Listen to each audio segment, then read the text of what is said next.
So today for maths, we are going to be focusing on multiplication and specifically multiplying numbers by 100, 10 and 1000, so multiples of 10. We did a little bit of this in term 2, but I've noticed from the mental math stuff on a Thursday that a few people have forgotten how to do this. So I'm going to focus on this for today. We are going to look at multiplying whole numbers by 10, 100 and 1000, and then more multiples of 10, and then also look at decimals, which is the thing quite a few people seem to be finding tricky. So you can see I have brought us over to our display that has got our place value cards on it. So let's have a reminder of our place value cards because these are really essential for when we're doing this skill. So we start off with 100 millions. Beyond that we would have billions, but we don't need to go that far. We've got 10 millions, millions, 100,000s, 10,000s, thousands, hundreds, tens. And we've got units or ones, are the same thing. Then we've got our decimal point, our tenths, our hundredths, and our thousandths. So those are really important for us to remember, knowing that a thousandth is smaller than a hundredth and then a tenth. Okay, and that our decimal point is really important because it shows the difference in value between the ones after the decimal point and the ones before.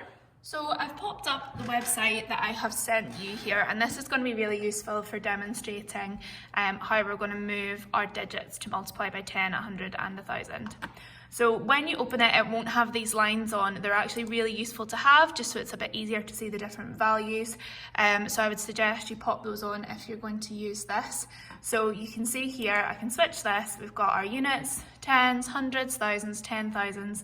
Then we've got our tenths, our hundredths and our thousandths. That's just another way to write them. We can switch it back to decimals if we want, whatever way is easier for you to work with, but I'm going to keep it like this. So how you get a number on is you would click on it to bring a number out and bring it down. So what number is that? So that's 53, 5 tens and 3 units make 53. We've got no tenths, no hundredths, no thousandths, no hundreds, no thousandths, or no tenths, or thousands, or 10,000s. We've got 53. Now, if I was to multiply this by 10, how we do that is we make all of the digits one place bigger. And the important thing here is that the decimal point doesn't move. So I'll show you this by clicking on the button first of all. You can see that it moves everything up, and then because there's now a blank space in the units, we pop a 0 in. Because if we didn't put anything in there, the number would still be 53, and we wouldn't realise that actually the 5 had now become 100 rather than a 10. So we put the 0 in there to show that these have moved up a space. So if we times it by 10 again, we would do the same thing again, and that is actually, when I times it by 10 twice, the same as timesing it by 100. So let's see how that works. So we'll put my 53 in again.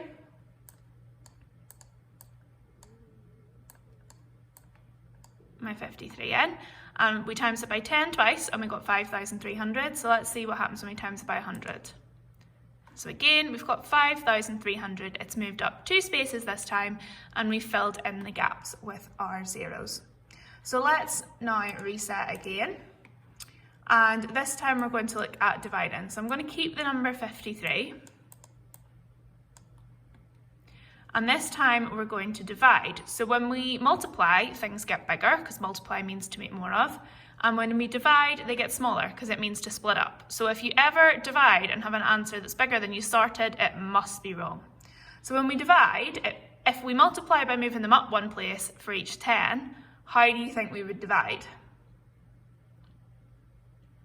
So we divide by moving it down one place for each 10. So if we were to divide by 10, we would move the digits down one place. If we were to divide by 100, we would move them down 2. So let's have a look at what happens when we divide by 10. So we're moving our digits one place down. So you can see it goes to 5.3. Now note the decimal point did not move, the numbers did. So 5.3 would be 53 divided by 10, so I'll put it back.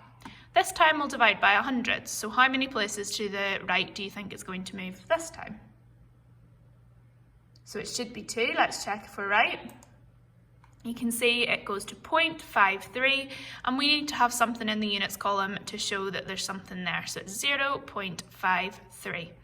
We've talked about this before, but all of these columns could have a 0 in it. You don't need them, but they all do have a 0. We just don't write it because it doesn't change the value of the number.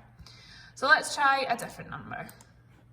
Go with a bigger one. We'll go with 679. Now this time I'm going to multiply it by 10 first of all. So I would like you to show me or write down for me what number you think this would be if we multiplied by 10. Remembering that the number gets bigger when we multiply and we need to move it left. Okay, so I think the correct answer would be 6,700 and what do we do here? Because this is now the same number, 679. Or is it? It's actually 6,790. So to show that there's nothing there, we need to put the 0 in. So you can see that that's got one place bigger. So we'll check and see if it worked. And you can see that my answer is the same as the answer calculated by the computer. Now what I'm going to do, I'll put it back to what it was. I want to multiply my original number, 679, can I take these out? 679 by 100 this time. So let's have a look. So my 6 started here, so I'll move it up 2 places. 1, 2. 7 starts here, move it up 2 places. 1, 2. 9 started here, move it up 2 places. 1, 2.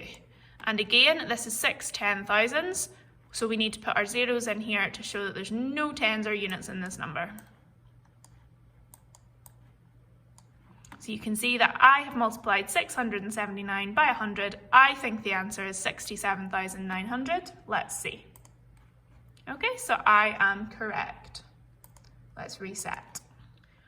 So we've done a bit of practice of multiplying. We're going to look at dividing a little bit more carefully because this is what a lot of people are finding quite tricky. So say I started off with 0.6. Okay, so we've got 0 units and 6 tens. If I wanted to divide this by 10, I know that the number gets smaller. So in order for it to get smaller, it must move this way. And we remember that there's 1 0 on 10, so it means to move 1 place. There's 2 zeros on 100, so that means to move 2 places. If we were doing it by 1,000, we would move 3 places.